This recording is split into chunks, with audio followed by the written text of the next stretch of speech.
Are we live? Can't tell if we're actually streaming yet.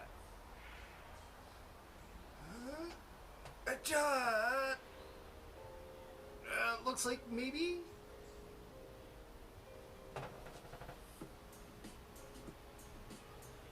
Okay, cool. Yeah. What's up, everybody? Fucking weird fucking week, right? How y'all doing? Yeah?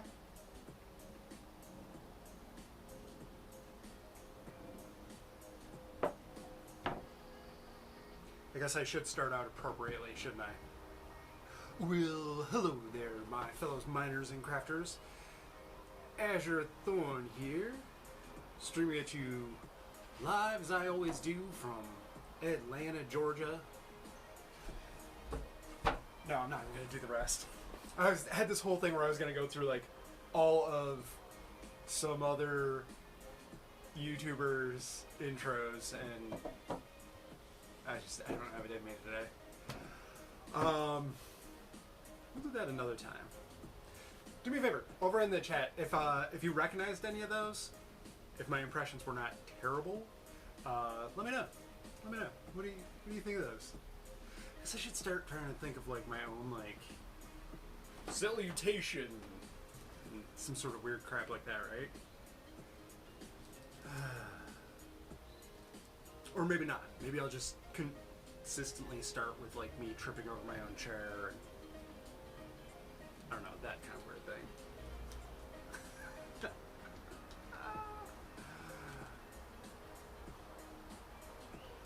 Oh, Voxum, you might not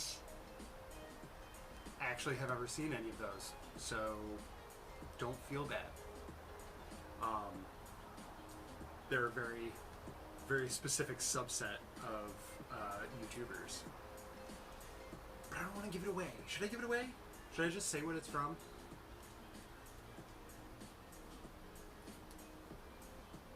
There was a hint in one of them.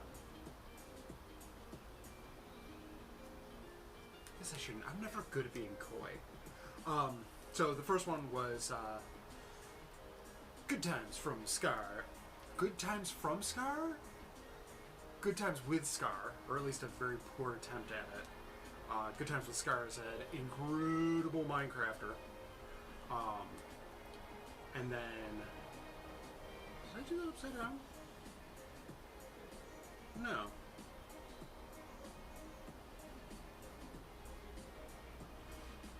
Interesting. I did do that upside down. Now it's right side up.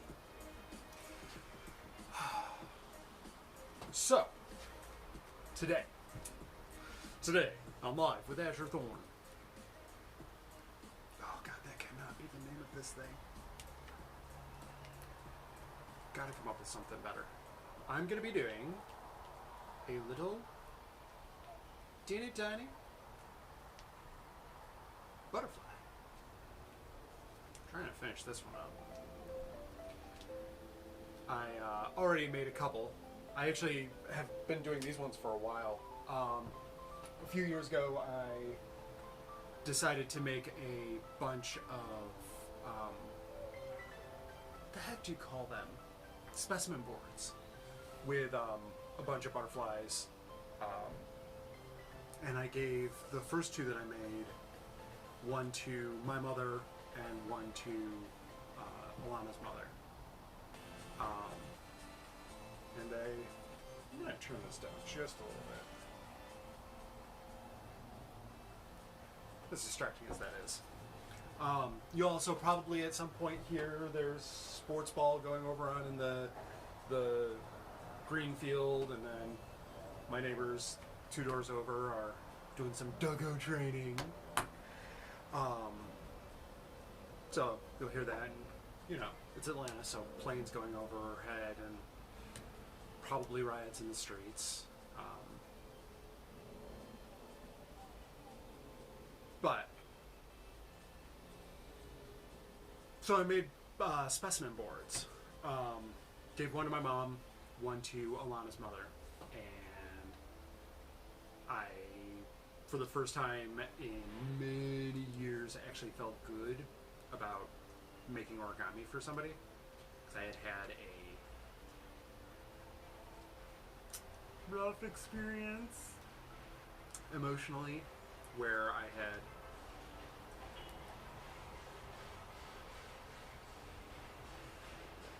that doesn't sound good. Somebody driving around on their wheel, or on their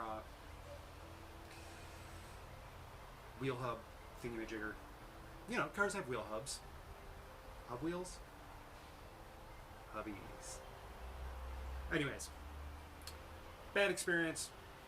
Thought I was doing something very sweet and made a bunch of origami for some folks. And they looked at it and said, I don't get it. What is it? You know that feeling when you try to make something for somebody and that right in the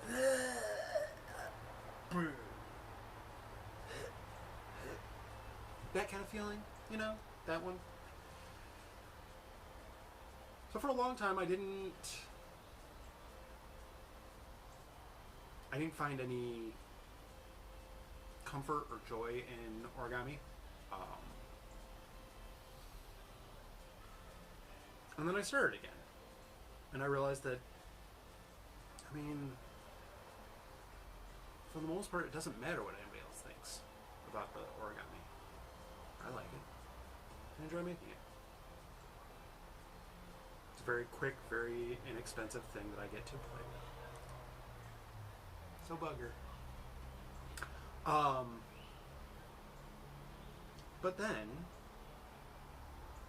I started making things for more people, and I started thinking that it was kind of cool, and I was like, oh, okay, well, I mean, validation is good and all. I like being validated.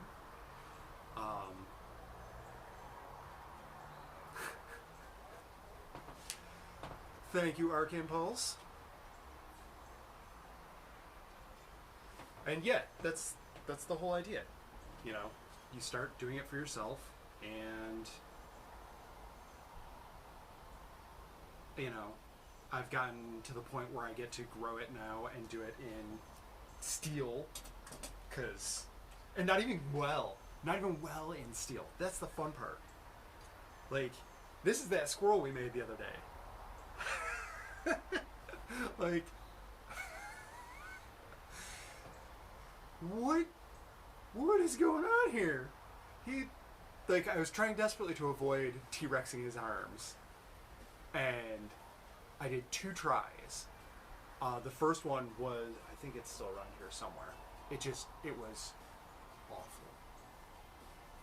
So I tried a second one, and I made this section, and I was like, oh, that looks great.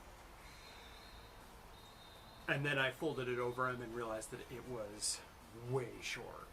But you know what? Cool. I learned that is too short.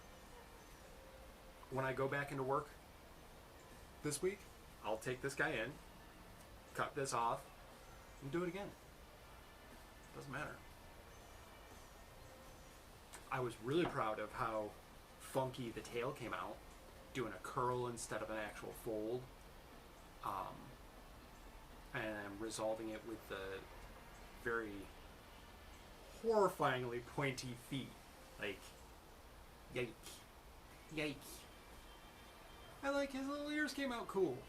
They got a little bit of depth and shape to them. Like, and we did this. We did this all together. Like, I say we did it together. I did the handwork, and you guys did the hopefully enjoying part. So yeah, I had some grand place that I wanted to go with this originally, and the whole butterfly metamorphosis thing. Ooh, key change right at that point. Oof. Fine. He also doesn't stand upright because, like, this part's really heavy.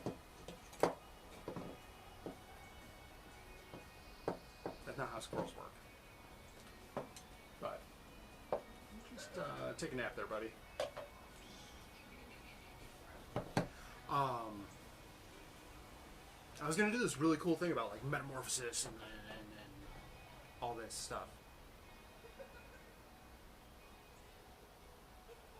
I don't know whether or not it's single channel on purpose. It's my phone mic, so I don't actually know. And I'm a goofball when it comes to this. Let me see if I can take a quick look. I'm not going to mess with it too much.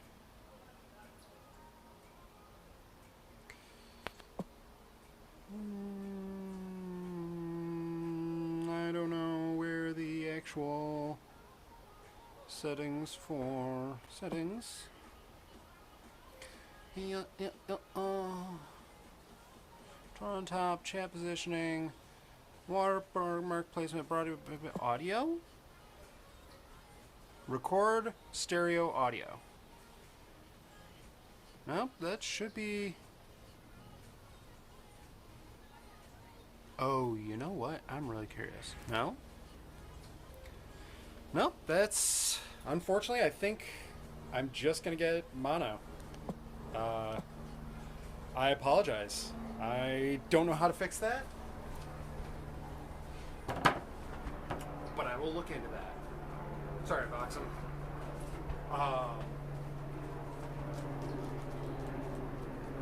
Helicopters going overhead. But yeah, I was going to do a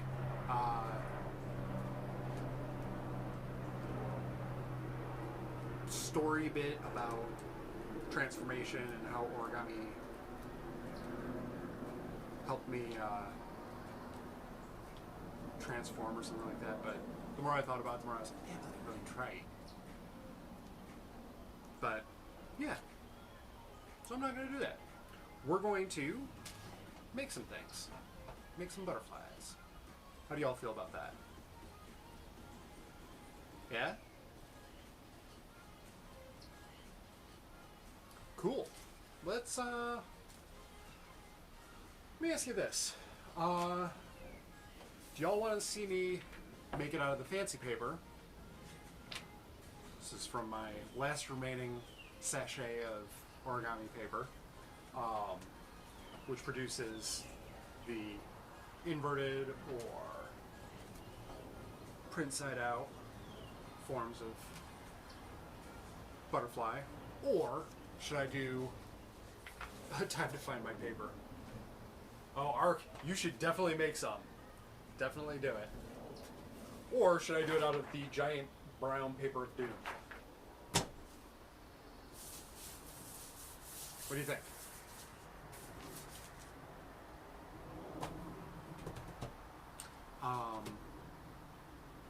The upside is I really do like the prints, especially for the butterfly. Oh, hilariously, this origami paper actually has them. I guess it doesn't matter that you guys know what paper I use unless Tuttle gets pissed and sues me, but yeah. This is all based off of a model that I saw done and printed by oh my god, LaGrosse. Michael LaGrosse. Who I think his website is www.origamido.com, maybe origamido.org, something like that. I'll have the link after the live stream. But I also read in a couple of places that the butterfly is a traditional form, so there isn't much lineage back to its origin. I honestly didn't do that much research into it, but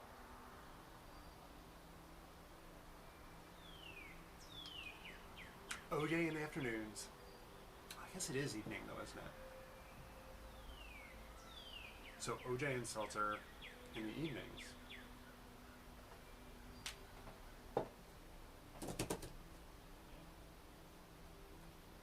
But But it's Saturday evening. One does not drink OJ on a Saturday evening.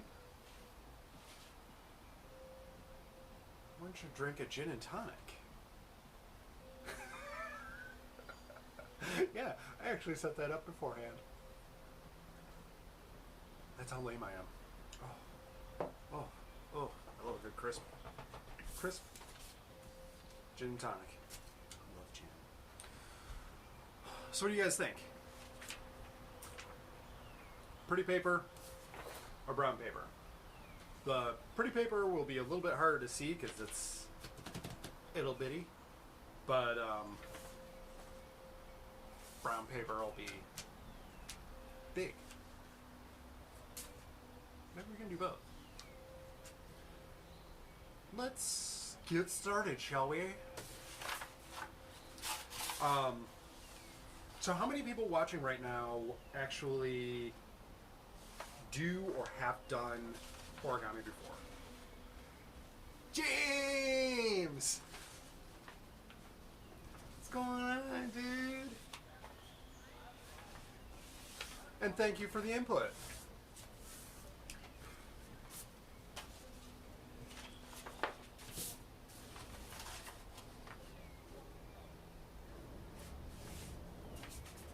So as I was saying, how many of you do origami?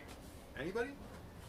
Or is this just a, hey, Azure's doing something, he's gonna probably smash his hands and woofa doofa, pardon me. Do something silly, so let's go watch. I mean, I wouldn't blame you if that's what it was. So I've divided it into quarters, eighths, and now I'm going to match up my eighths for another random fraction of a fold. Oh. I was useless forever doing origami until I suddenly wasn't. It's weird. Most of you have probably heard me tell the story of like my mom teaching me to do origami as a kid, like little kid, mostly to keep me out of trouble. And then growing up later on in life,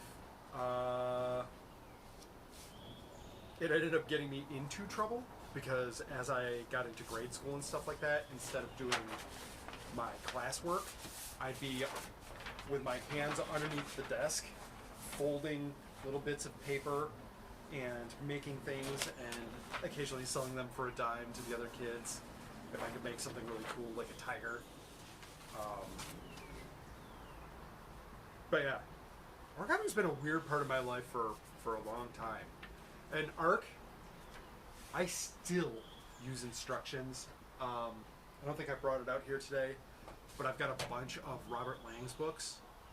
And between Montrell, Lang, and LaGrosse,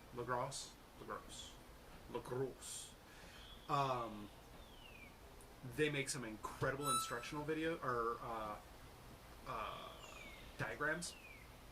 I can't suggest them enough. And just go ham. There's also so many people in the origami community that just put their designs out there.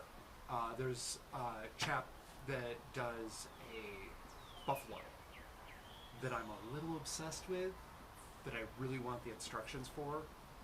The same guy does a velociraptor. Can't think of his name off the top of my head because I only have seen him on Instagram, but the models look incredible, and I would love to say, oh no, I can.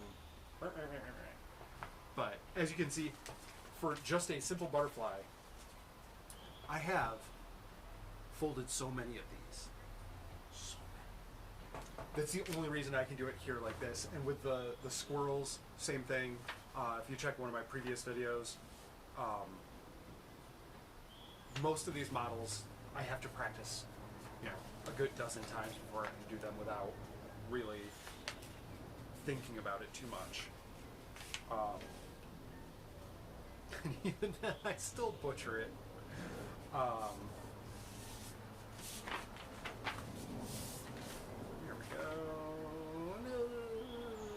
4th, 8th, 16th.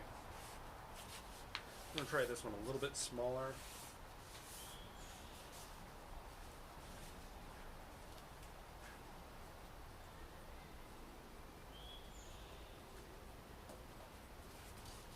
Awesome.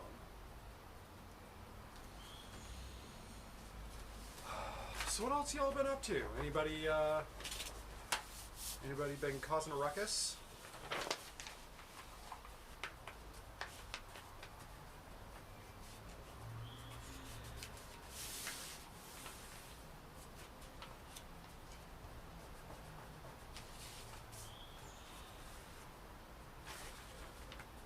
There you go, butterfly.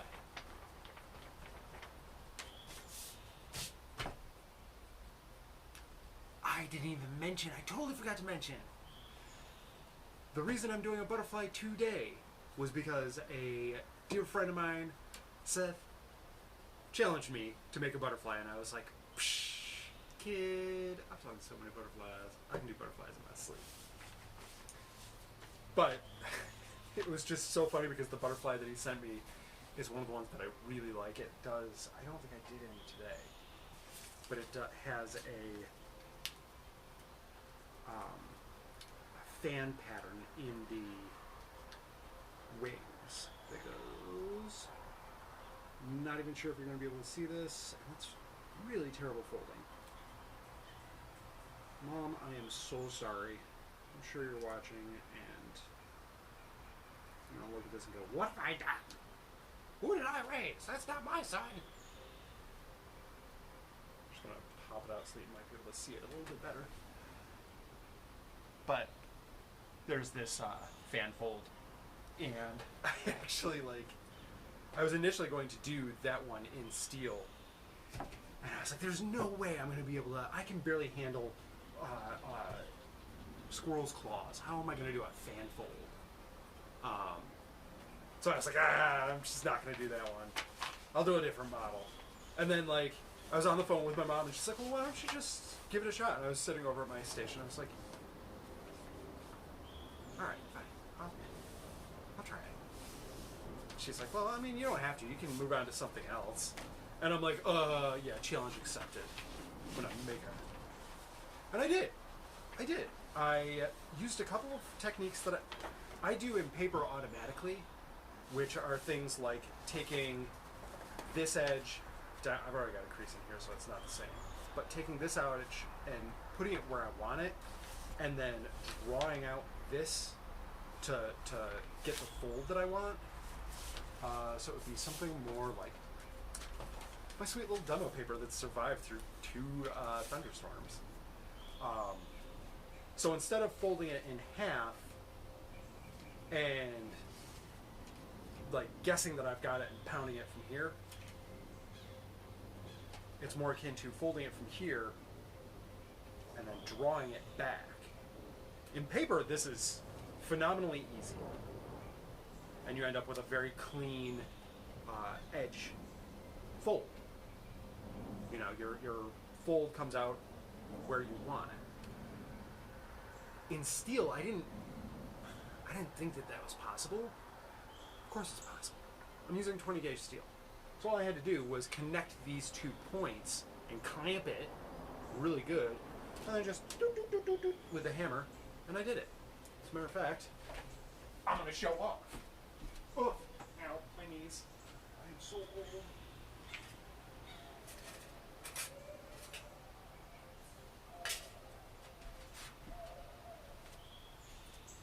So, oof. I'm not sure if you can see that real well. Camera's probably really not going to like focusing on it.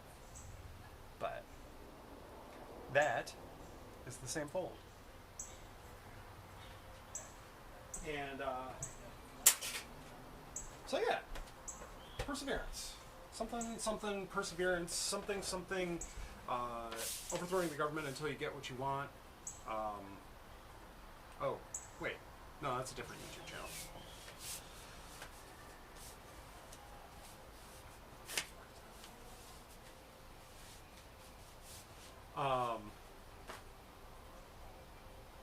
But after all of that, I ended up going with an entirely different butterfly completely. Which is fine. It's just fine. It's just dandy. It's all well and good.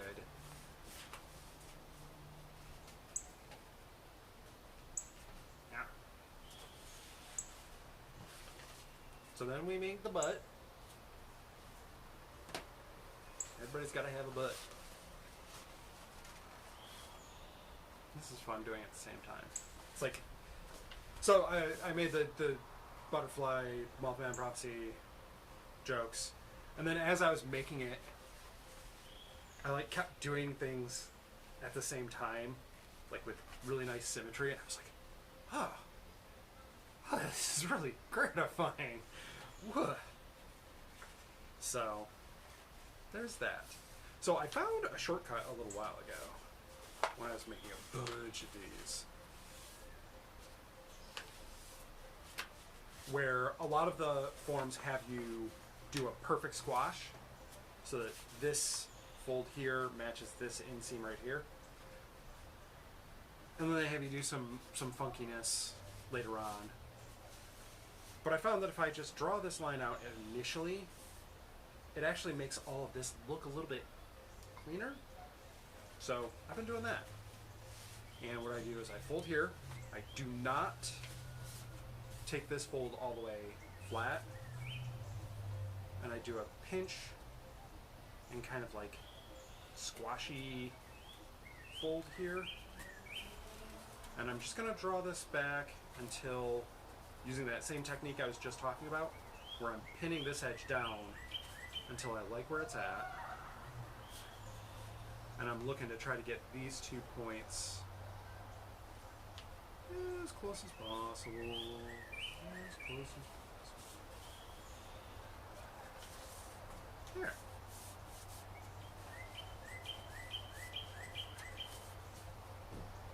So there we go.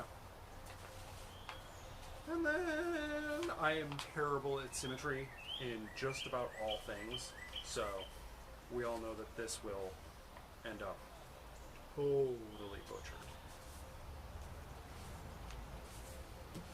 But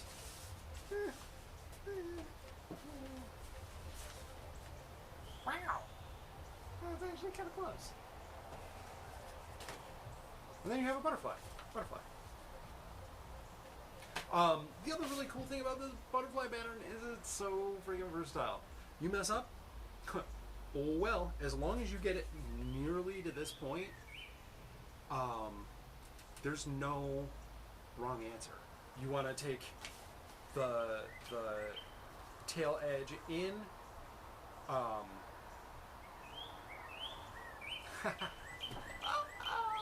welcome to what I've been doing all week. I just realized that I did this the wrong way. That I wanted to take this edge up. Woofa doofa. Because I was trying to make this one look as close to a Luna moth as I could. Who am I? What am I doing? Fortunately, this is the paper. I did the same thing when I was making one, spoiler alert, in steel. And I sat there going, every time I would do it, I would fold it over, look at it, and be like, all right, get to move on to the next fold, and I fold that piece over, and then look at it and go, well, that was supposed to fold the other way.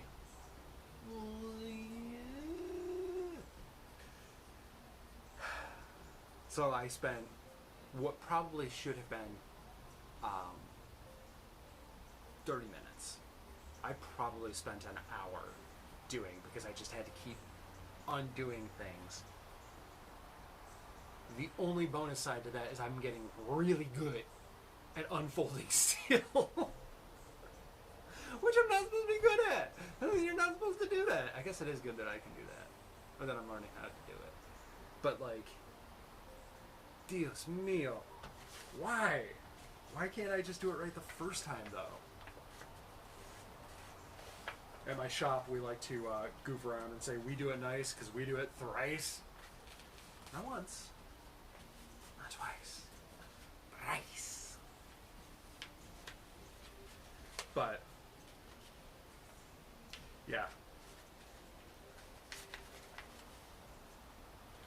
just like the Constitution. Did the Constitution go through three rewrites? I am so bad at American history. I know that American history is terrifying and that it's ooh, who did we get? Did somebody subscribe? Hold on a second, it's gonna pop up on my screen in a minute. I can't see who you are to thank you. Chimed in my phone though. James R! Thank you, buddy. Barwick uses his diplomacy, and it's a crit success.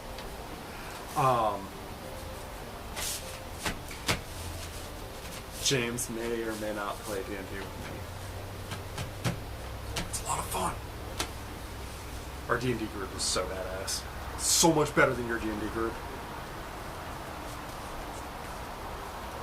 I mean, it's true that we're badass. It's not true that it's better than your D&D group. Anybody else here play D&D? Do we have any D&D players? Or, I will say, tabletop at large. Because we don't need to be pedants around here. So I'm just doing a bunch of decorative folds on this thing, by the way. It's, this is that point where I was talking about where a lot of everything is just what you're feeling in that moment. What's the paper looking like to you? If you've got something, like on this one, I decided to pull all my decorative pleats out because I was really digging on the contrast of the red and the black. And I still really love it, and I may still tweak this one a little bit. Which I gotta remember to do that better. James Ready, thank you for subscribing. And those of you that are not subscribed, if you would do me the kindness of subscribing, I would super appreciate it. It just kind of means a lot to me, and yeah. If you don't mind giving if you end up enjoying yourself and want to give the video a thumbs up, appreciate it. If you want to give it a thumbs down, I will put a link in the bio to a complaint page. And no, it absolutely will not be something silly like Donald Trump's Twitter page or something like that.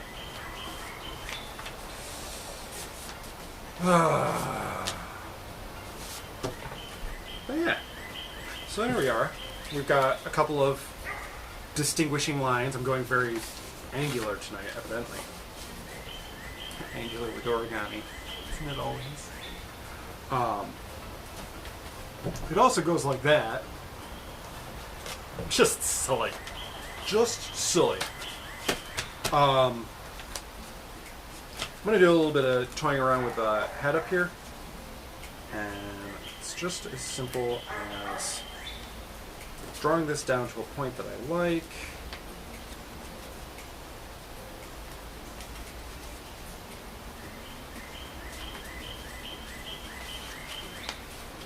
And then letting that fold kind of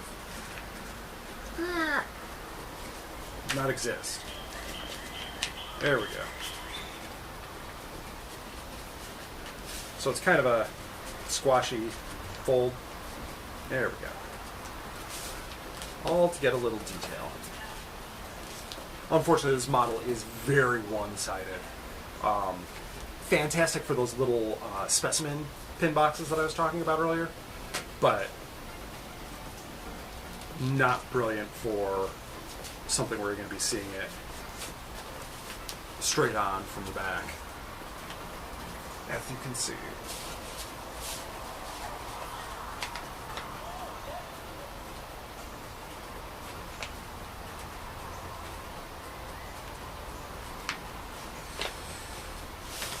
Now,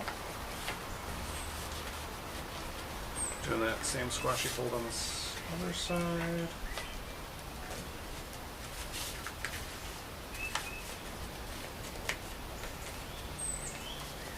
I'm gonna try to keep it even. Again, terrible with symmetry.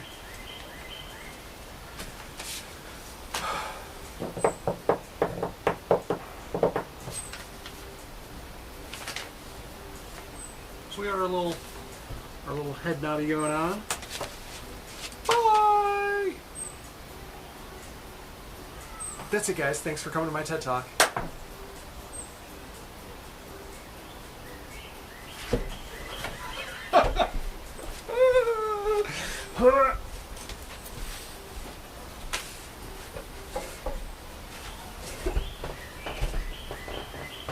Oh my god, it's so humid here today.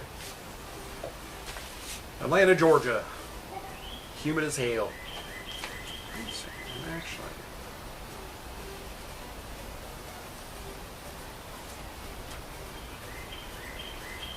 No, I think I'm going to keep that like that. A little fun stuff over here where I'm going to pull his little tail dooter. That should have been behind. So we're going to do a little tuck fold. Boop. Bye. Then we're going to do that little wingtail dooter detail. And another tuck fold. Boop. Okay. Bingo bango.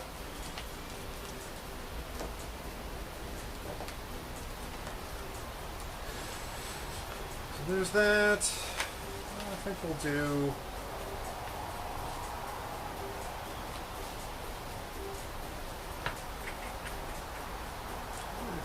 I don't do anything there. I'm gonna do a little one of these guys.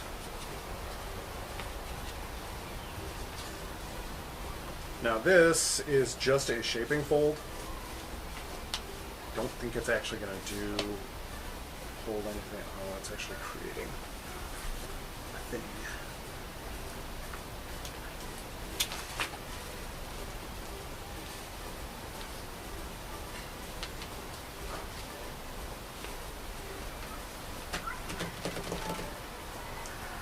This whole space right here, it's just very plain at the moment.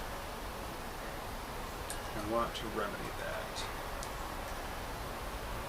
Although it is technically the body. I don't know, what do y'all think?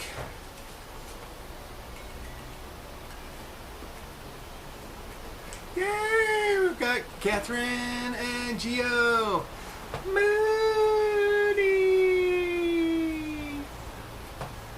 Oh my god. I have the best and most creepy fiance ever. She's like, do you want to just come over and say hi? No. She's like sitting in the doorway.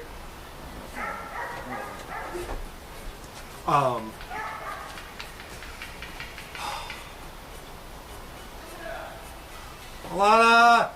Moody says hi! She fucked off. She's gone.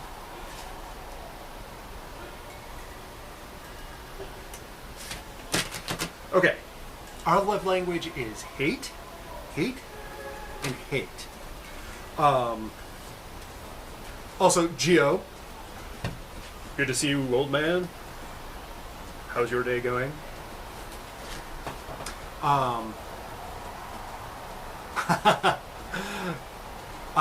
Voxum, you should definitely text her and tell her that she should be in chat also, because that'd be hilarious. She would get so mad.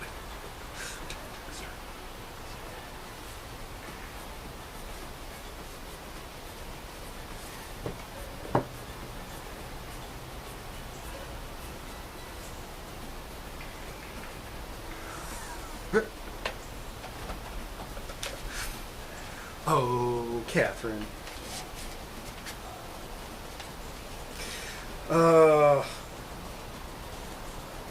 So, party looks like everybody's starting to join in. How's everybody's weekend been? Everybody having a lovely Saturday? Maybe not. Oh no! Oh no, Moody! She has definitely slapped me. Multiple times. And I deserve it every time. It's hilarious. I mean, no, she totally doesn't slap me. What are you talking about? She wouldn't dare. It's safe. Oh, let's see. We're going to work on the body now.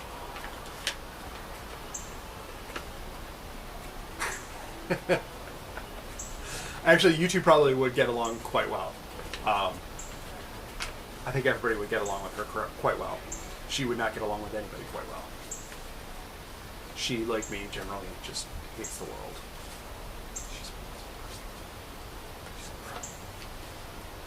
When did this stream talk about... get to me talking about Lana? When? Why? Because she decided to interrupt my stream. For her own greedy needs. Needs? Wasn't a need. Desires. Dark desires.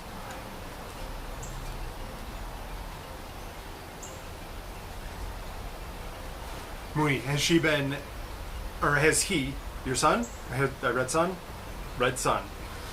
Has your son been begging you to play Minecraft?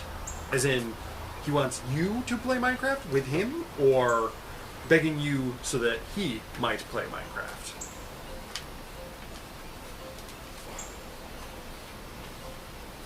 It's one I always have a little bit of trouble with the body. Especially with the big paper, because it's big. This brown paper gets really stiff once you get a couple of layers into it. It's borderline a cardstock, which is fantastic when you're doing patterns, but Geo is sequestered in his palace in the sky, building stuff and watching my favorite YouTuber. Huh, who are you watching? Thanks, old guy.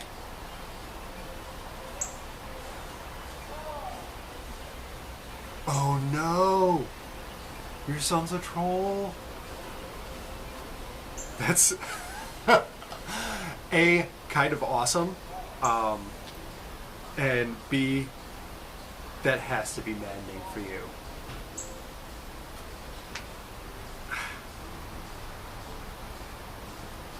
Come on. I'm doing a couple of just like cute little shaping folds to try to like make his tail a little more insectoid, I guess.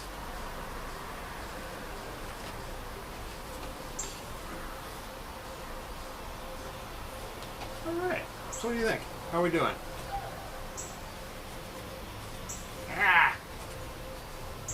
How are we going so far? We got our little... almost fits on my finger. It's big.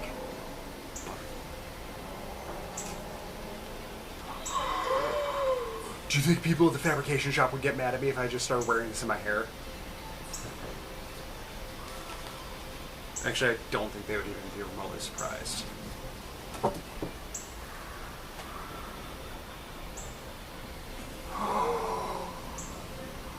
Oh no! Moon! Killed your inventory? That's the worst! Also gonna do a little thing, because I think I did it on my other one. And because I kind of like those, the little extra detail here.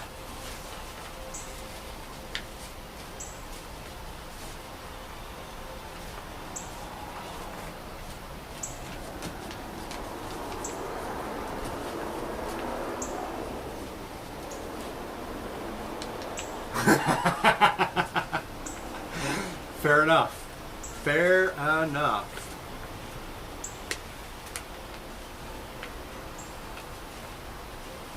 You know what you got to do is get your OP commands out, Moon, and really mess with him. Start putting him in like impossible jails and like in Minecraft. This is in Minecraft, everybody. I play a lot of Minecraft. It's kind of like the other thing that I do with my life.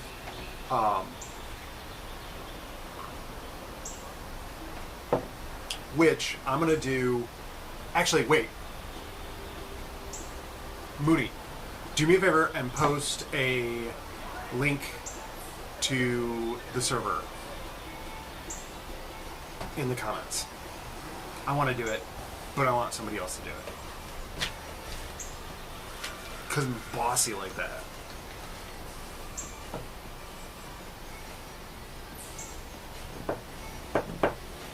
Cool. So, we have our butterfly, or our moth. Other than sleep, wake cycles, and who knows a lot about moths here? When he said shit. This is a good, wholesome, Christian YouTube channel, Mooney. We don't appreciate that language here. I'm gonna have to get you a high five.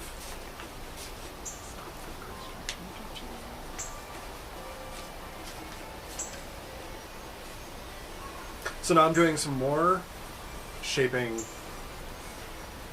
things here.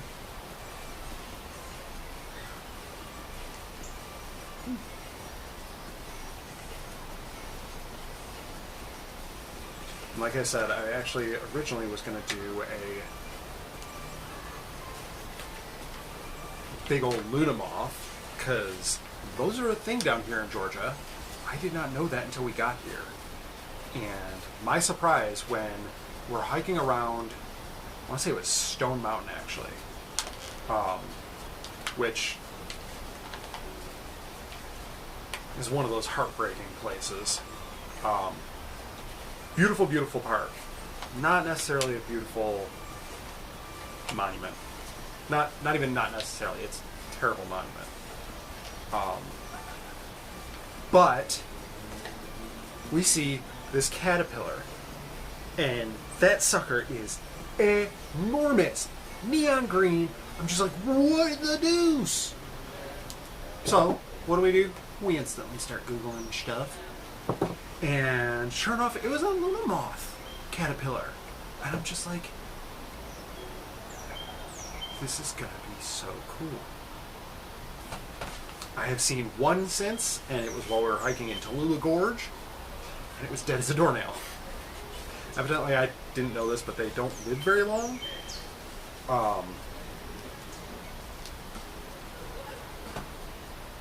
Georgia Pitt, yeah. I assume that's for,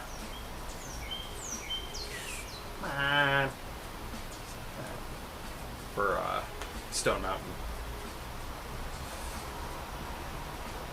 Okay.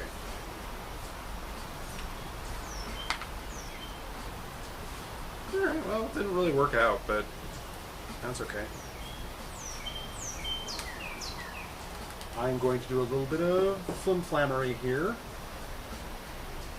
Or not, because I haven't had to bring up my tape today.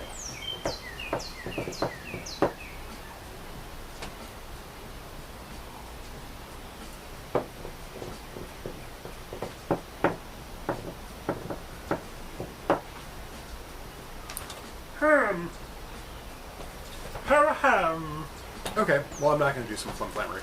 What I was going to do is tape his little wings back and help them stay in place. But I'm not good now. Well, there we go. What do y'all think? Oh. Yeah. It's hot and humid here, too. It was actually really humid today. I was sweating like a beast at work. Oh, it was so gross. It was so gross. Because, of course, I was welding all day, and I'm just like, this is not great. I've got my leathers on and my, like, hood's down, and I'm, like, running this gorgeous bead, and I just feel like the sweat like dripping down, and like, oh no, it's gonna fall right, and it falls into my mask, and then I just hear the sizzle as it like falls down and hits the workpiece that I had just welded. I'm like, yeah, salt water is fantastic for steel. It's not good for steel. But yeah, those pieces still need more time. All right. We made a butterfly. Congratulations. Good job. We did it. This would normally be the section where I would talk about how I did my breakdown and stuff like that. But, surprise, surprise, am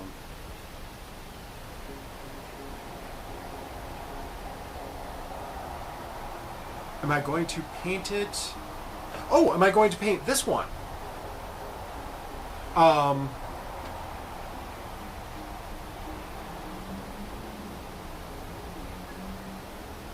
mean, I could. There's no reason why not. I have a kind of a thing for just plain brown paper origamis. I kind of like just the attention to shapes and form sometimes. Sometimes I'm like really into color and design elements. Other times I'm just feeling very rebellious and I'm going to do it inside out whether you ask me to or not. But sometimes I just really like the brown paper.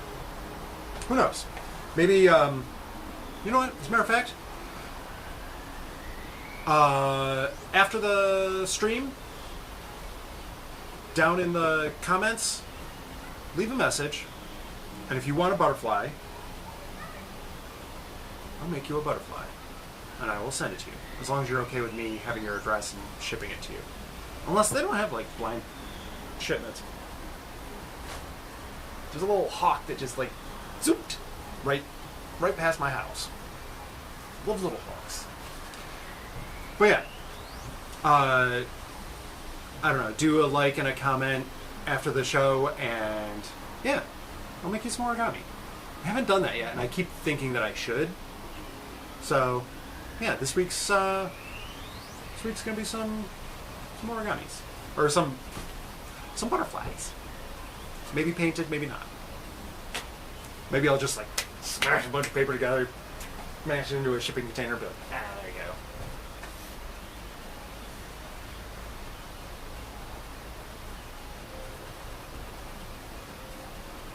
Geo, yeah, absolutely. Like it's, especially with some of the new lighting. If you follow me on Instagram, I just made some cool little dangling pennant lights. And things like this really, like, with these depth lines, I'm sure you can see that, and this right here, this edge. It's pretty neat. Pretty fun. Yeah. But also, I will be doing a video of more of this creation, more elements of this creation sometime in the week. I'm still learning my editing software, so it might take me a hot minute. But I did a bunch of footage of me doing stuff. So we'll move on to the breakdown element. Oh wait.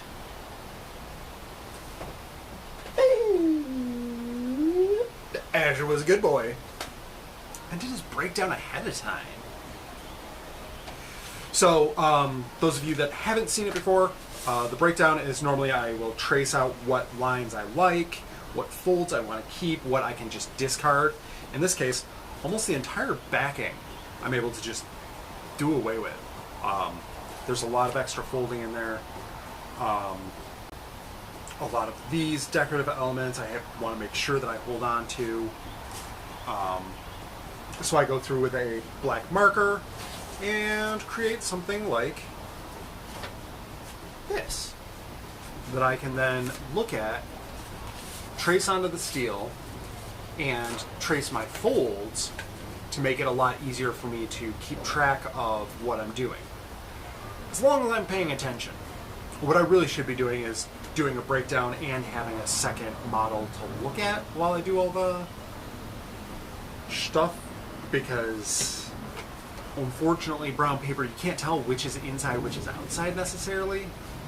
So there were a bunch of times where I thought I was folding inside to where I needed it to be, and I was doing backwards. I think I mentioned that earlier. So, but yeah, so this is the breakdown for it. This is the back and abdomen. This is our little butt.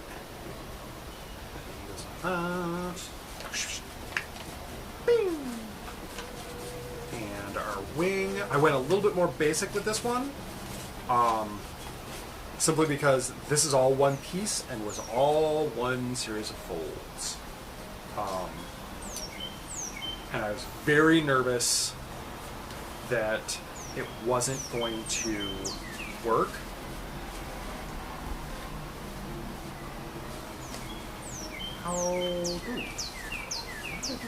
Oh, I've got them upside down. There we go. And here's our little wing.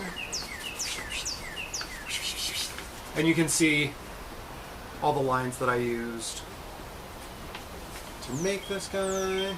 Or gal. Not going to be that way.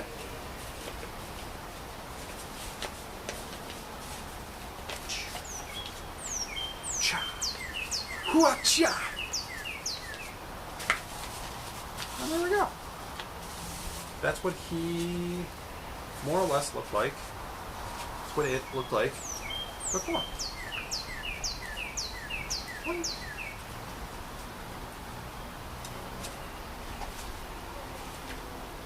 Just, you know, neat and tidy folding. Cool? Not cool? No way. So let's take and do a quick trace so that we can do a wing.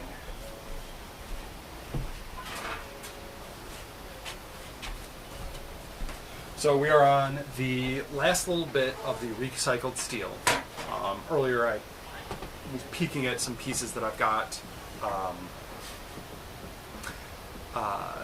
Getting a, what do they call it? Patina. I'm encouraging a patina on a couple of pieces. I picked up a big old sheet a couple of weeks ago, and I've only taken a couple of chunks on it. But I finally brought a couple of pieces home so that I could work on my Mandalorian armor, which I still haven't actually decided on which template I'm going to use yet. I need to start that. Some of my friends have already finished like their helmets and like are working on their body armor, and I'm like, okay, I haven't even finished my paper template yet. But so those are down there getting a patina. I may just use them raw for next week, but who knows?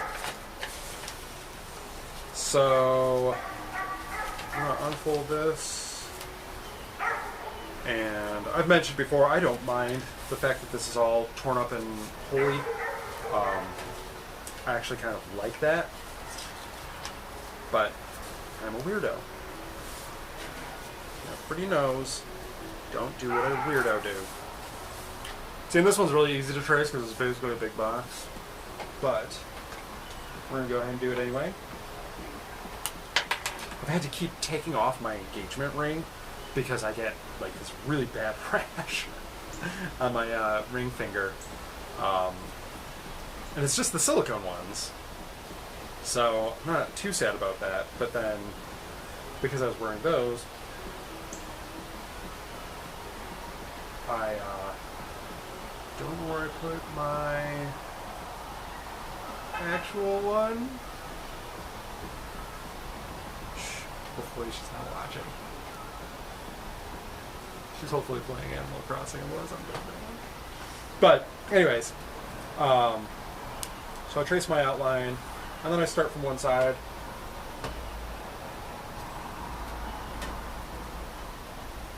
Magnets! They work by magic. I don't know how magnets work. I wish I knew. Oh, Voxum. How do magnets work? You're a physics guy.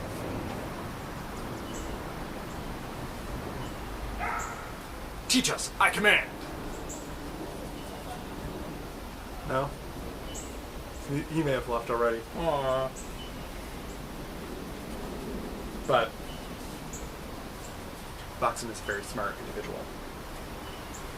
And I'm sure one of you is probably going to be like, hey, Azure, that's mean. I'm smart. I could have told you about them ding-dang magnets. And I'm sure you are. And I'm sure you could. And I wish that you would. No, I am not a juggalo. Bank those guys. Freaking nitwits. Fago sucks. Actually, it doesn't suck. It's not that bad. I'm just suddenly feeling very ornery. You can tell I'm getting more ornery because I'm going to get more of a drawl. If you didn't know, I was actually born and raised in Buffalo, New York, and have no southern drawl at all.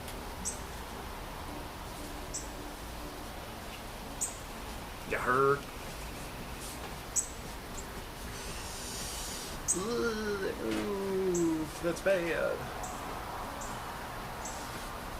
Yep. That's real bad. I'm going to indicate that there's a second cut there. And going to this. Now this one, because there's so many fold lines, and those of you that have watched the stream before know that these folds never go according to plan. I'm going to be relying a lot more on my little tiny handbrake. I was able to do some of this with my big brake, and everything just threw together almost instantaneously. I was like amazed, and I really need to just break down. Really just need to buy myself a brake for the house. If I'm not dealing with anything big and bad. Oh, cardinals down by me. Bird feeder. Don't want to see the birdies? Voxum! You're beautiful, dude. Thank you. Moving charge creates a magnetic field, and the direction of the field's force is dependent on the direction of motion. So the moving charge, the movement of the charge creates the field, and the direction that the field goes in, north or south, and the direction of the field's force is dependent on the direction of the motion. So motion like this, force like, or field like this. When you have atoms all aligned so that their electrons are revolving in the same direction, their magnetic forces build on each other, and you get an effect that's significant at a macro level, as opposed to a micro level. I am glad you were putting this up. I am sad that I didn't know that originally.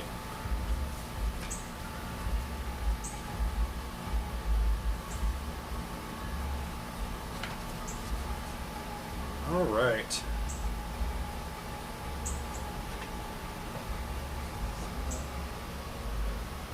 I really want to show you guys the little cardinal at the bird feeder. Let's see.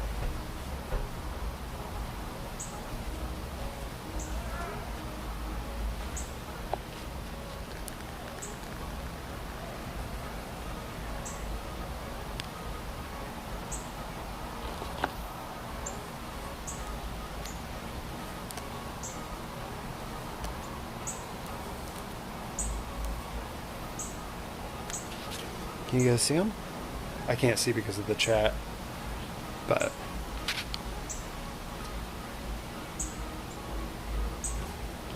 Right there.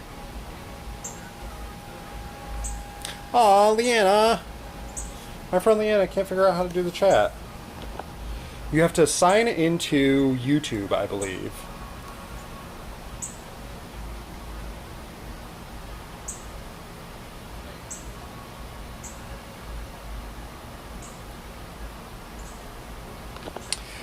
Mooney, that is a cardinal.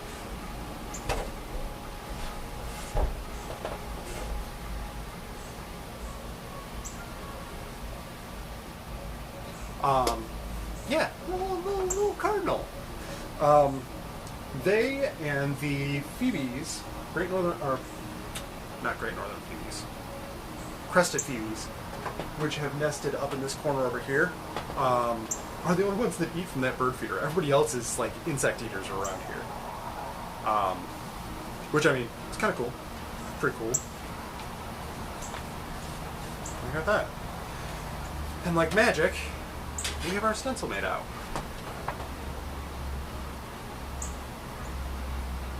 Oh. Lol. You got me. What was I saying? Oh. Liana, if you're watching, you need to sign into YouTube and then do something else in order to join the chat. Don't know how. I would try to tell you in text or something like that, but my phone's right there. I'm actually recording with my phone. So. Ta-da! Also, thanks for joining, even if you can't chat. Thank you. Watching my dork ass.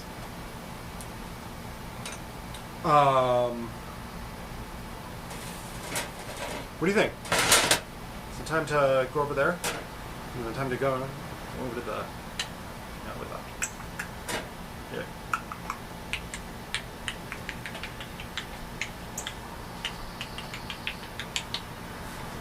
I don't know what any of that is.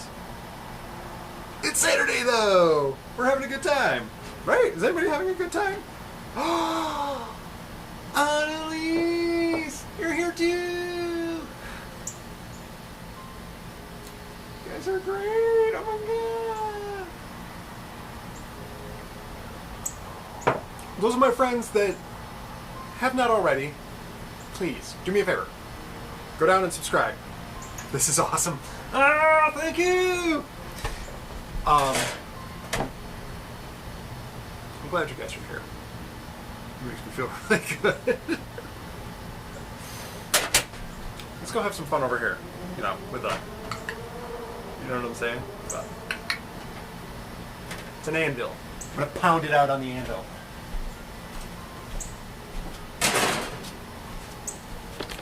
Did you think I was kidding? Oh, power cords. Actually, I was kidding. We're not actually going to use the anvil yet.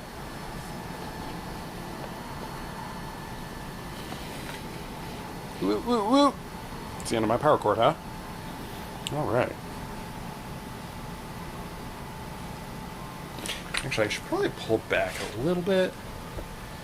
Otherwise, you're just going to be staring at my backside.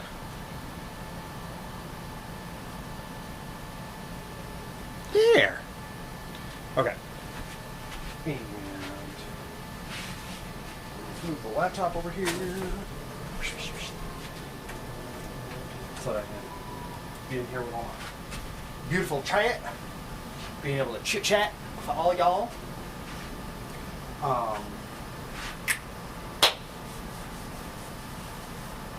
Let's get to cutting. Let's take care of this little wing ding dang. Wing dang doodle.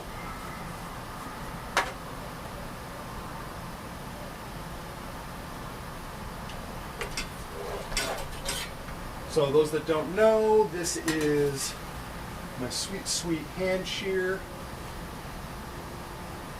And we've been real good friends recently. It has not tried to cut me at all.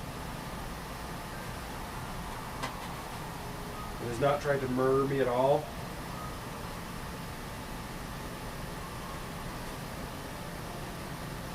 It is just the most elegant tool. I was actually hilariously on it wasn't hilarious at all. It was actually a lot of fun. I did a creative Zoom call with some friends, and about 10 minutes in, I was working on the squirrel and I recut a couple of parts, and I just cranked right down onto the top of my skull with this thing. It's like, oh, okay, cool. Well, that's a thing I can do with this.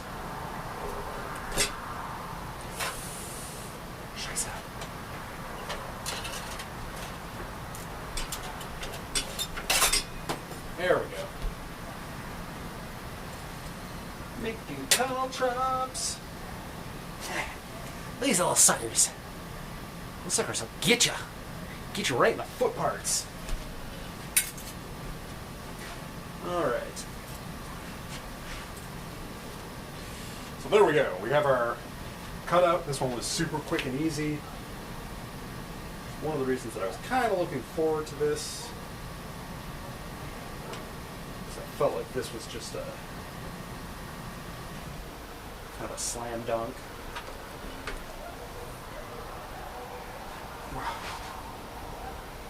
And there we go. We've got most of our wing.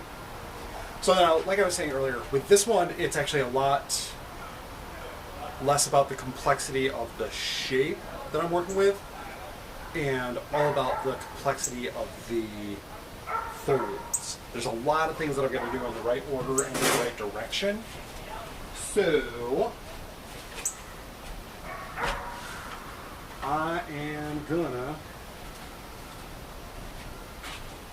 have my other model on hand, as well as the template itself, so that I can keep referencing it and checking to see what in the same hell I'm doing. I can tell you that this and this are the first folds I'm going to make. I'm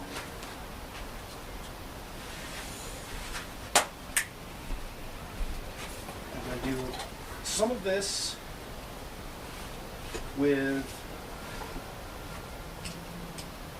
my little handheld brake job, but a lot of it I'm going to be trying to do with just a couple of pliers, and we're going to see how I can do it by hand.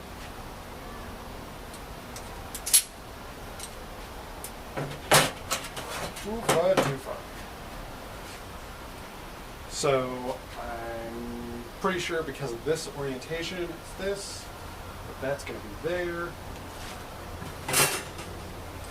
And you know what I can do that I didn't do before, that I should do?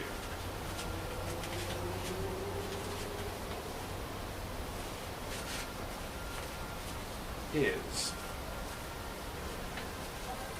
fold it like this and make a quick mark for myself so that I know what is the face and what is the inside. Do this.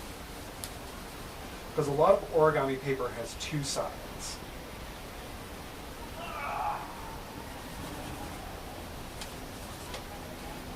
The brown paper does not. So, this will help me keep my orientation a little bit. Not much, but a little bit. Okay, so we're starting with this aspect. Woo! I gotta move. So, start in this orientation to fold back.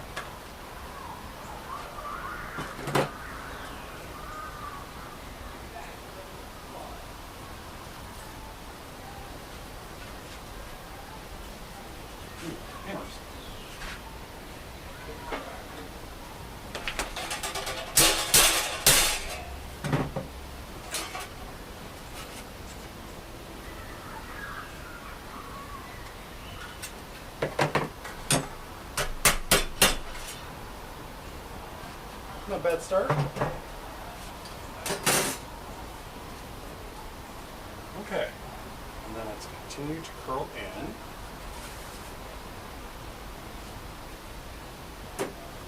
So then this fold comes in.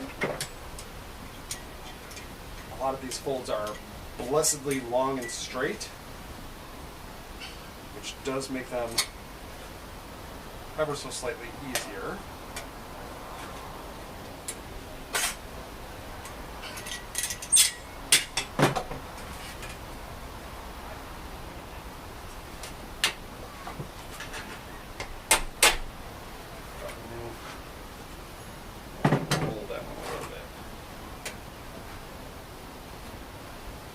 There we go.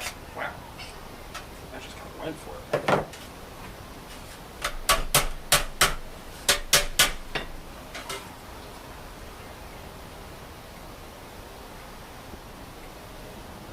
Oh, these are screens. Yeah, we're actually mostly outdoors.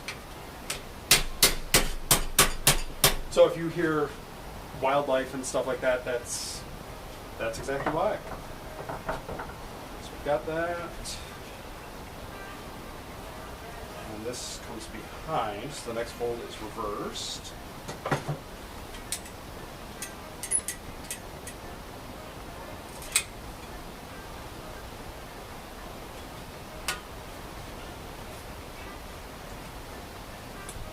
Ah, there we go.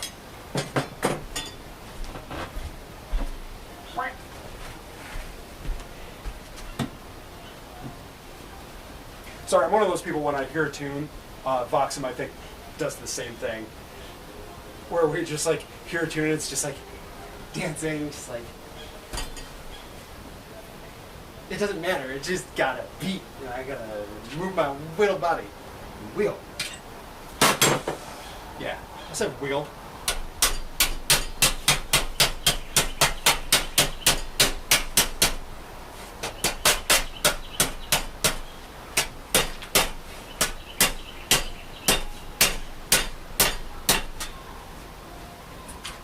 So these first couple of folds I'm going to be doing, because I know that they're getting layered into stuff, I'm really trying to like tighten those up. Hopefully I don't get it backwards this time. Because last time I definitely did, and it was super unfortunate because those were really hard to take out. But I think, you know, I do it nice because I do it thrice. So now we've got this will pull forward. Yes. And I'm going to mark my next fold on the other side.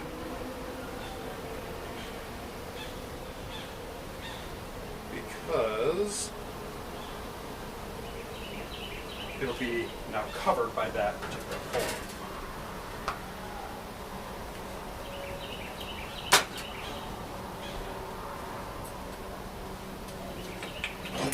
This handbrake is actually working really well today.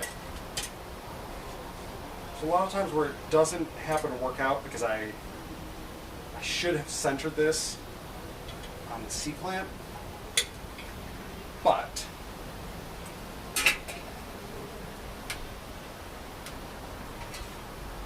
as you can see, it folds. It's working.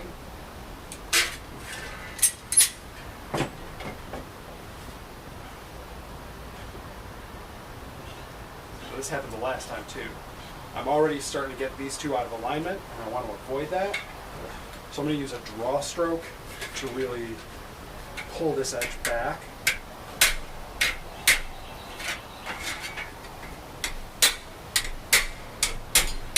There we go. I like it. Got it. Working with metal, you find a lot of sharp edges.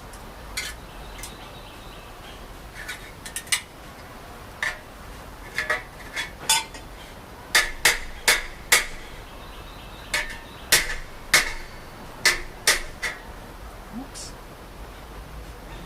Sort of nailed it.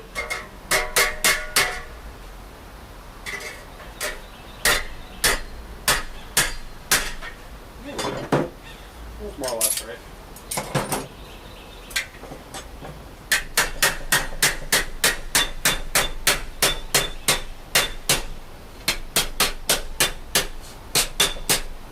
Cool. So that gives us that one.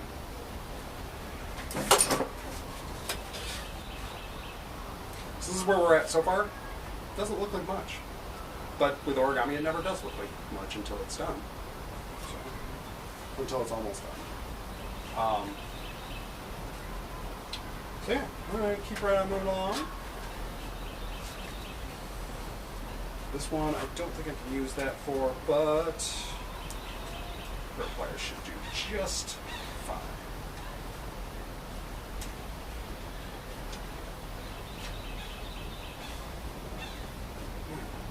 There we go.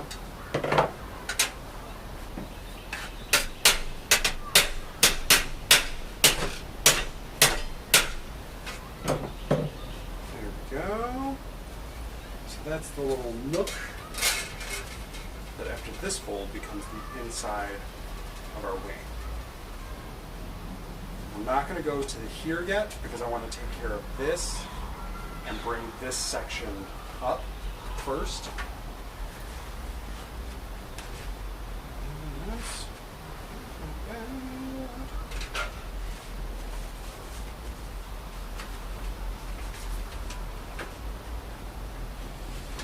So on this one, it goes here, folds that line past, and this one, I want to get that right this time. So at this point, we're here.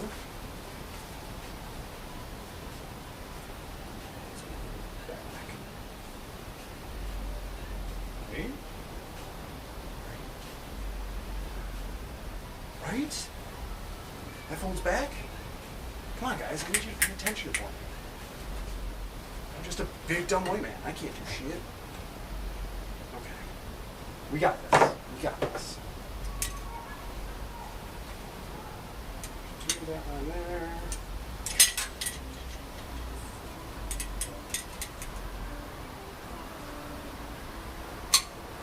There we go.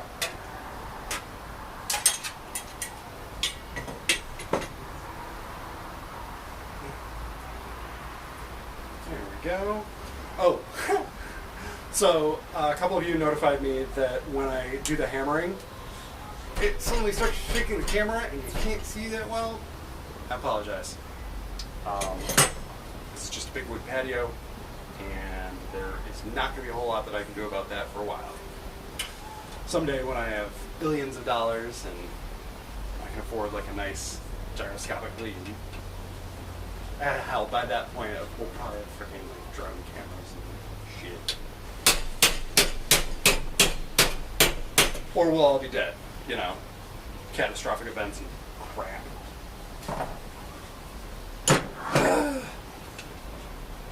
I'm not a nihilist. Shut up. I'm a nerd. Like, I just want to express myself. So we've got this fold. We've folded past that so that we can do this line, which is for our little swallowtail,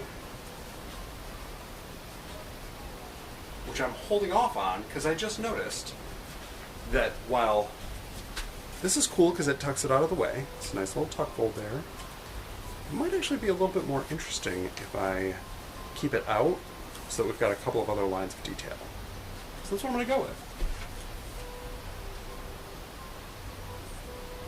Talking about my anvil, what exactly does it do? So, thank you for asking, Annalise. That's awesome. Good question. A lot of people like know what an anvil does. You hit it, and metal bends. But there's a lot of things that I can do with a simple, little tiny shaped anvil like this. The horn, I can do any number of hammer curls. Ooh, let's take a piece of scrap here. Do a little quick demo. So I can take and by hitting along the face of the horn, I can get a very smooth curve. Y'all can see that. You can also do the same thing to, you know, really curl things. And the farther down the taper you go, the more drastic the curl is. Then you've got the step, or I've heard it referred to as something else before. I can't think of the term right now. That is used to do certain types of maneuvers where you need a very sharp in-turn. And I'm, of course, going to butcher this one. My apologies. Can't really see it too well, but there's a really fine, crisp step there. It can also be used to take down certain shapes, like if I want to just take off a corner, I can use that little step to knock that out and kind of flatten it out a bit. I have on this anvil a curved edge and 2 sharp edges, so that when I want to do folds, as many of you have seen me do before, I can use that to create an almost perfect 90 degree, which in origami cases I usually then take over. You also have your main face, your legs, which traditionally you would take and mount either with chains, or some people use like 1/4 inch by 1 inch steel to create brackets to really drive it into a stump, or sometimes a metal fixture, like a vertical I-beam that's been cut off. And all of that is to achieve more rebound. In blacksmithing terms, that is, like, I'm just trying to drop my anvil. I wish I had a small steel ball bearing or something that I could show you with. But for every bit that the hammer bounces back to me, that's less effort that I'm picking up with, which is the majority of the work that's being done here. Bringing it down, you're not trying to like smash down. You're trying to let your hammer do that for you, which is why you have like a smaller 2-pound peen hammer for delicate pieces, big old flatter that's for a specific piece. But then I've got like a good 3-pound sledge. Actually, this was probably 5. This one was 5. 5-pound hand sledge. This is for moving steel. You're going to be able to move, 1/4 inch, 1/2 inch material with this. It's no biggie. But again, that's to impact the steel with the most force and get the most rebound out of it, which is why things like solid cast steel versus things like cast iron are very different. I'm sure somebody out there likes cast iron anvils. I don't. They don't have a nice rebound. We have one at work, and it's not fun. It's not nice. It just absorbs every hit, and it's a real chore to work with. Does that make sense? Does that kind of get where I'm going with this? About what an anvil is for? There's also a lot of anvils have, like mine, has a hardy and a pritchett hole. These are used for holding various jigs and die. This one is a cutting die. I can use this, I don't know if I'll do it cold, but there we go. Works a charm.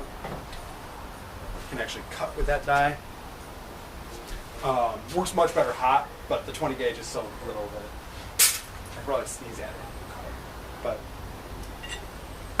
And then, you know, you make other die. This is a die that I made to actually be like a pressed hammer die, where I will use this eventually.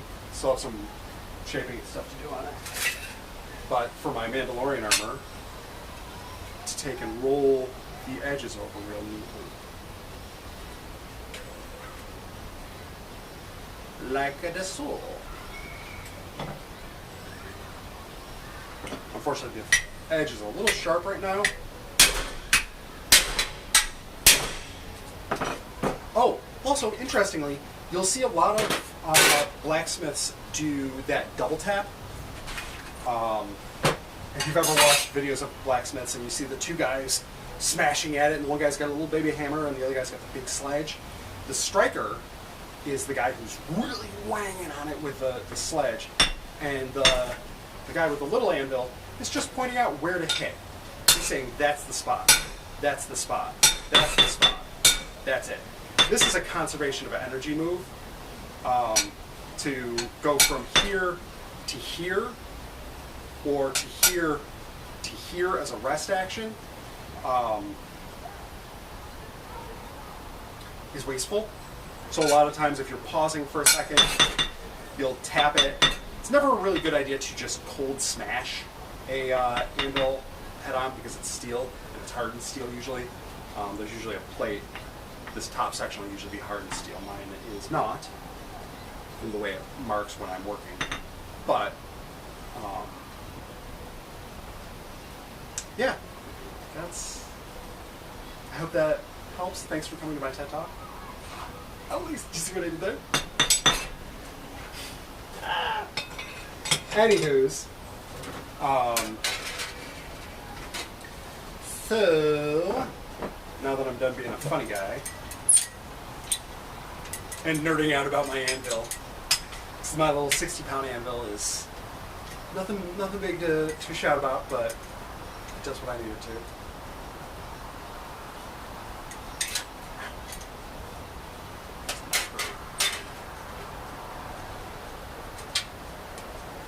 Oh, we're waiting on that one. That's right. Bangarang. We're doing the big long fold. So we got this big long and a sharp point at the end. Yeah! Better than a poke in the eye with a sharp stick. And I want to come that way with that one, I think. Let's take a quick look. Haste makes waste. If you didn't know. So if that's it, it's going back the other direction. So if that's it, it's going back the other direction. Shut there.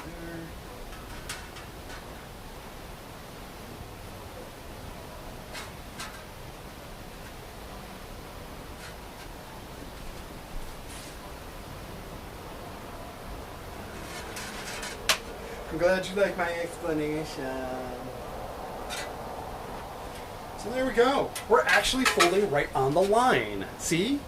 It's like almost like I might be getting better at this thing. Almost like if I do it 4 or 5 times before I make it. Ah! Spoke too soon. Okay. So what has happened is what happens with steel. So here I had this beautiful line all set up, and it was going great. And then I created tension somewhere else in just the slightest difference, and it has buggered it. It created a second fold line here. Mostly I'm betting because of where the break is. But we can solve that. We can fix that. Going back to our original fold, I'm going to use this in combination with mine. And to really kind of coax it to do exactly what I want.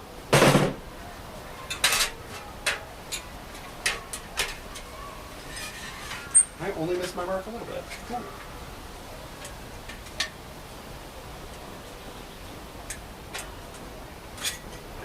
Side. So that bend is actually impeding the clamp. So we're going to take that right out.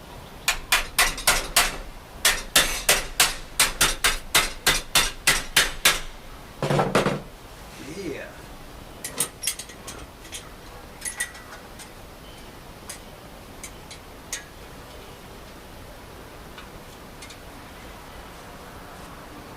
Ah, baga. Any of these long folds is delicate work.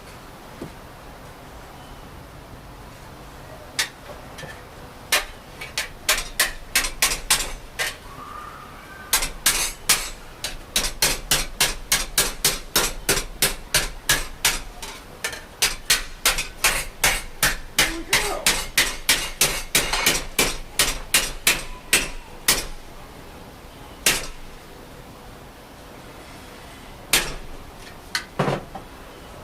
Okay, so that is that fold. Now, for something completely different. It's actually the same thing. I'm going to take, dang. So these two bubbles right here, where that piece is torn, and they keep just like, hit one and I hit the other one. So, either way, here we go. We're going to take this guy to the inside.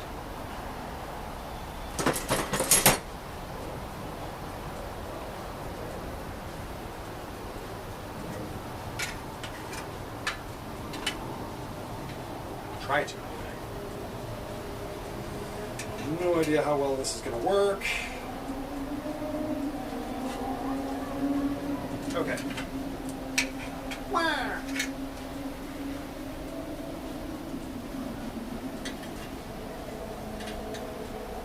Fine detail time. Here we go. There we are.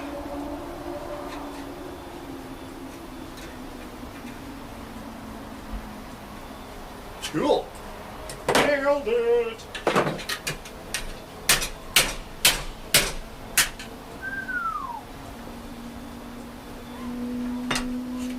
Creates sharp cuts.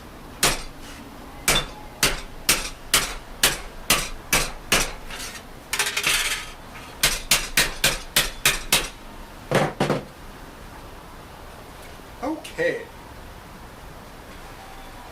So now this is another fun place. So now we're getting into the little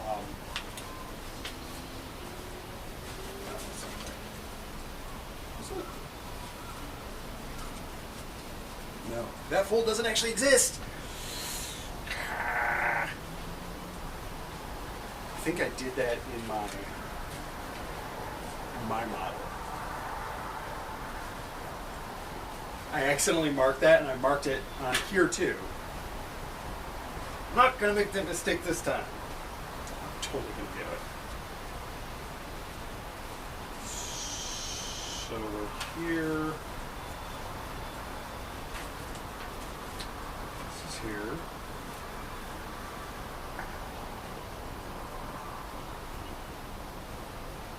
So I'm going to take both of these the same direction. The same direction as this. So we're doing these little tiny triangles here.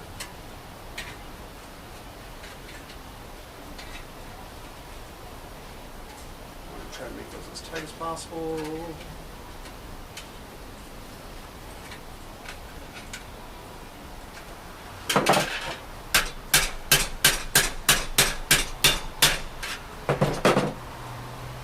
Cool. Got another longish fold. This one's much shallower, so I'm a little terrified.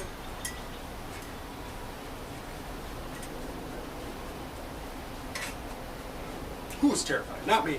I know what I'm doing.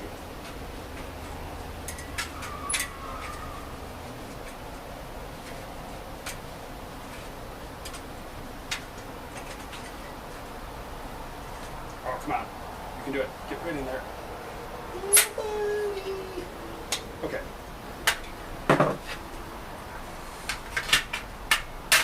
Nope.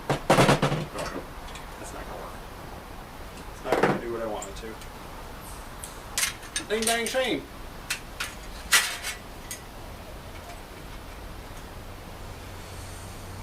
This folds behind. Oh. Oh, that worked.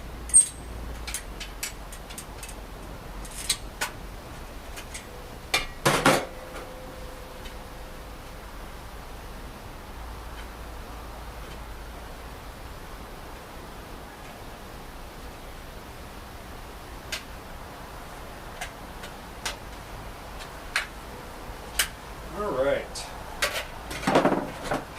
Here we go.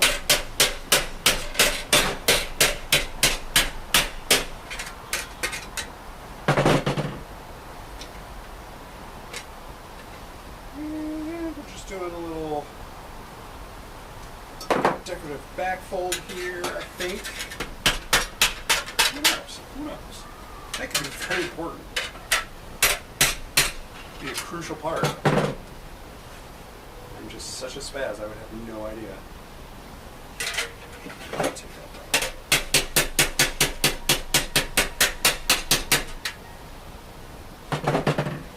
There.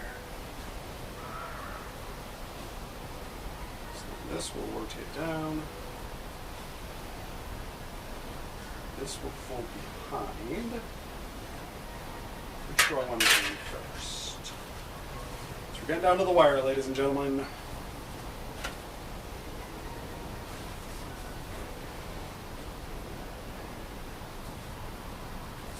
Have this.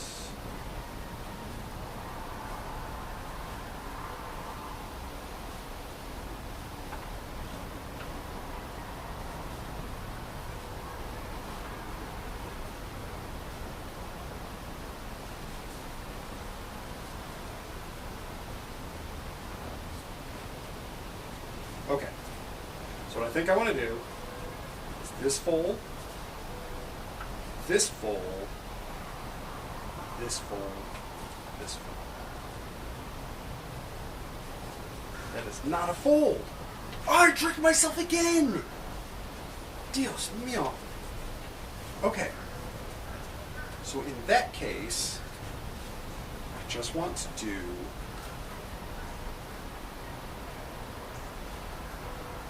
this fold. No. This fold. This fold. This fold.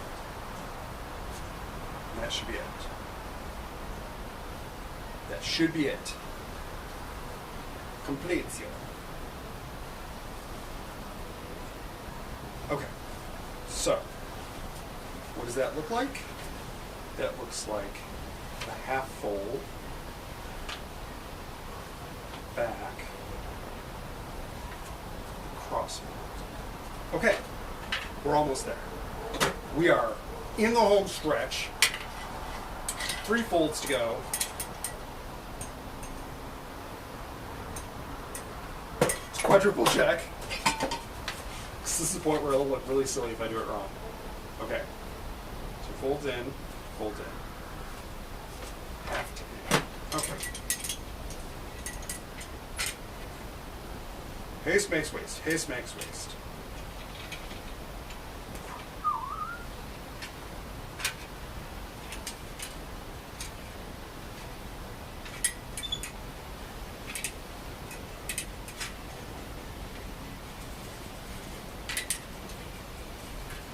Oh, come on. I'm excited about this. Are you guys excited? We got almost a whole ring done. Folds. You guys have been so patient. I'm so quiet recently.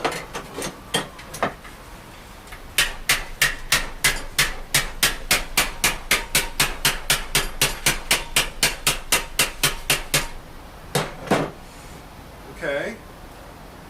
So I didn't mark my fold on the outside like I should have.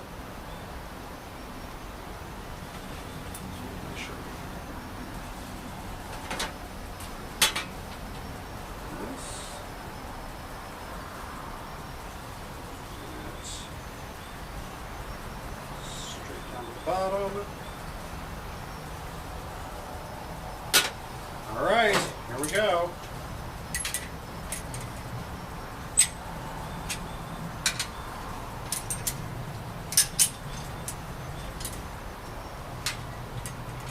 I loved finding these clamps at Strickland's because they're very similar to the ones we use at my shop, and I generally really like those. But these ones are so old and beat up. The springs are all worn out. This set didn't actually clamp correctly, so I Diablerized them for a hand clamp. Okay. I think that's just about right. As long as I didn't just butcher that.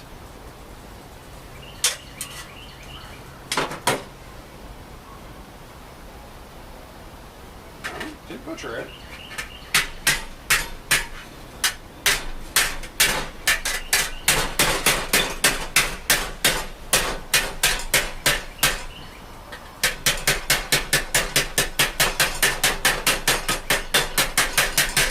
This one I'm doing a decorative peening on. It's actually not very good on this one, but try it. Here we go. This should be it. Piece de resistance.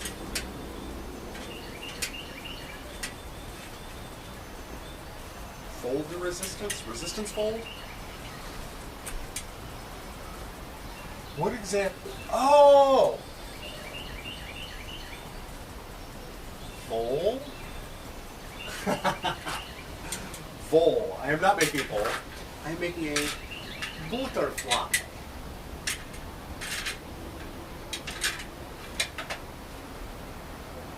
Okay, here we go.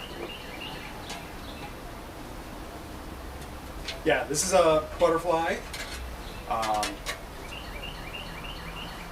made a paper version earlier, and now we're doing it in mild steel.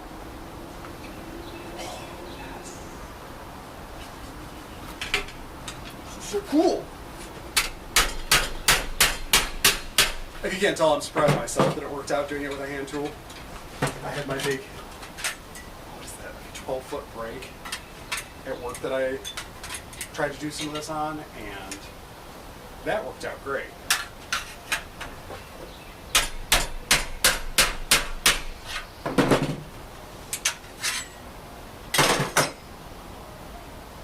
This one actually turned out better than that one.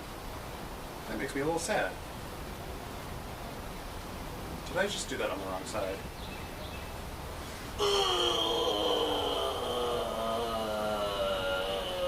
I did it again! Fortunately, I hadn't tapped this one in yet. So we unbended the steel. It wouldn't be a live stream if I didn't bend it the wrong way at least once, right? I am so sorry. That's probably so loud. My poor tolerant neighbors. Okay. So I want that this side. Here we go. Let's try to do this without tearing it.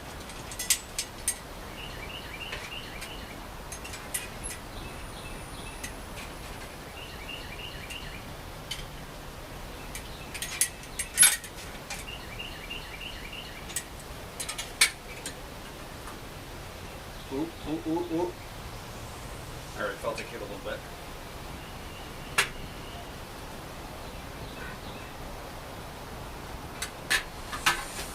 Let's see.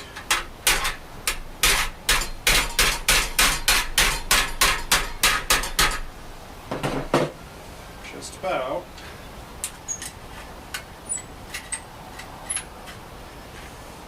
I don't know. Dang. Might not work. Shoot. Well, we gave it our best shot.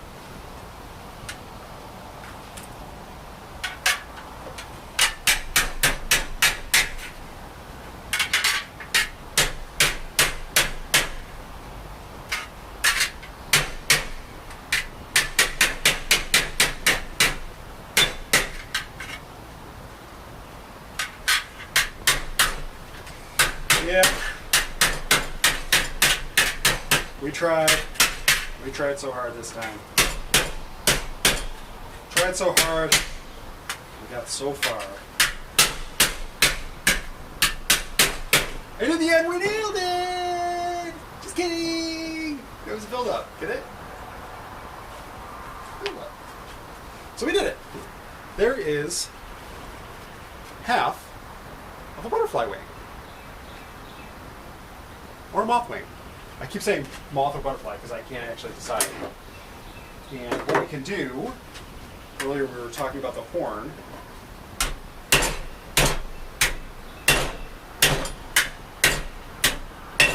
can use that to try to start to give this butterfly wing some depth.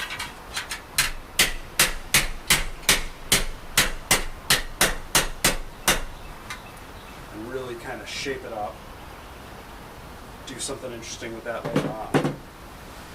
But I keep mentioning that I did one earlier. So I want to show y'all. Come on over here for a minute. Hi everybody. It's me. Your local friendly neighborhood guy that's gonna pull his laptop off a chair. Yeah.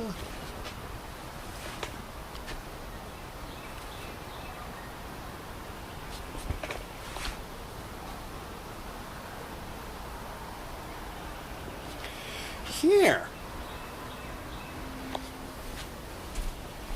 So, for the first time, I actually get to present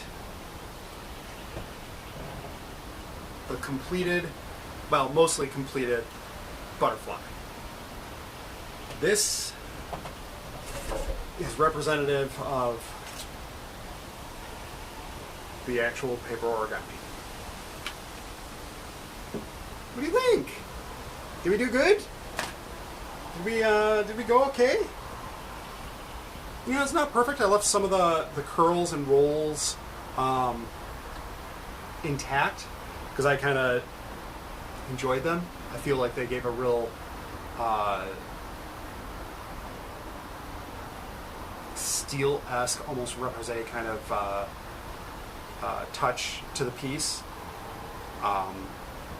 There are a couple of things that I kind of mucked up on. If I were to do it again, I would definitely pull the wings down a little bit further and work on defining the head a little bit better. But, oh, thank you, Gio. Yeah, that's the piece. That I'm pretty sure can go as a. I mean, I'm probably going to do some kind of finish on it. With the ones that used the recycled steel, I'm trying to maintain the patina that they had, so I'll probably just clear coat it.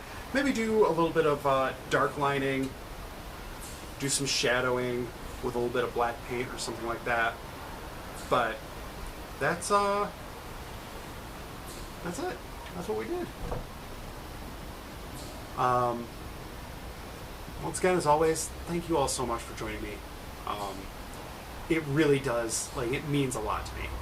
You know, there's a lot of fucked up shit going on around, and getting to come on here and make something and chit chat with y'all, like, that is huge to me. I hope you guys get as much out of it as I do. If you do, let me know. If you don't, feel free to let me know too. I've got pretty thick skin for that. But if you liked how we did things today as opposed to previous episodes, please say something. Let me know. Do you guys like seeing me do it in paper? Move on to doing a piece in steel and then presenting the finished product? And like I mentioned earlier, after the stream ends, down in the comments, leave a comment, good, bad, indifferent, and I will send you a paper origami butterfly. I may have something else that I'm kind of working on that I'm just trying to iron out the details on, that any of you can participate on. I'm going to try to do a little quick video for that in the coming weeks or so. But this will be more or less the new stream format for now, until I decide to change it midway next week. Yeah, I'm gonna try to aim for Saturdays, early afternoon. If people really hate that time slot, let me know. I'm probably gonna try to keep it around 2-3 o'clock, but who knows? Once again, I'm open to changes. My schedule for work just shifted again, so for the foreseeable future, we'll be doing Saturdays. Yeah. Again, thank you, all of you. Keep your masks on.